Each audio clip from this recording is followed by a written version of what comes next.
Hey guys, good morning. A lot of you people ask me like, bro, best apps workout ಹೇಳ್ರಿ, best apps workout ಹೇಳ್ರಿ ಅಂತ. Apps ಅನ್ನೋದು 1 day 2 day ಮಾಡಿದ್ರೆ ಬರೋ apps ಅಲ್ಲ. You have to be consistent for apps also. Like other muscles ನೀವು ಹೆಂಗೆ ಬೇರೆ ಮಸಲ್ಸ್ ಟ್ರೈನ್ ಮಾಡ್ತಿರಲ್ಲ, ಕನ್ಸಿಸ್ಟೆಂಟಾಗಿ ಆ್ಯಪ್ಸ್ ಟ್ರೈನ್ ಮಾಡಿರಿ. ಅವಾಗ ಏನು ಬೆನಿಫಿಟ್ ಅಂದರೆ ನಿಮಗೆ, when you are even not workout ಬಿಟ್ಟಿದ್ರಿ, ವರ್ಕೌಟ್ ಮಾಡ್ತಿಲ್ಲ, ಏನು ಮಾಡ್ತಿಲ್ಲ ಅನ್ನೋ ಟೈಮಲ್ಲೂ ನಿಮ್ಮದು ಡೆಫಿನೇಷನ್ ಇರುತ್ತೆ ಆ್ಯಪ್ಸಿಂದು. ಹಿಂಗಿದೆ ಆ್ಯಪ್ಸ್ ಈ ಥರ ಕಾಣುತ್ತೆ. So consistent ab workout is also important. ಆ್ಯಪ್ಸ್ನ ರೆಗ್ಯುಲರ್ ಮಾಡಿರಿ. ಕ್ರಂಚಸ್ ಮಾಡ್ಬೋದು, ಲೆಗ್ ರೈಸಸ್ ಮಾಡ್ಬೋದು, ಮತ್ತು ವೇಟೆಡ್ ಕೇಬಲ್ ಬೆಂಡ್ ಓವರ್ ಮಾಡ್ಬೋದು.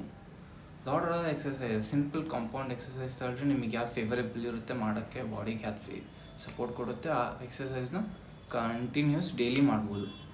No issues. ನಿಮಗೇನೋ ಭಾಳ ಸೋರ್ನೆಸ್ ಅನಿಸ್ತು, ಪ್ರಾಬ್ಲಮ್ ಅನಿಸ್ತು ಅಂದರೆ 1 day ಸ್ಕಿಪ್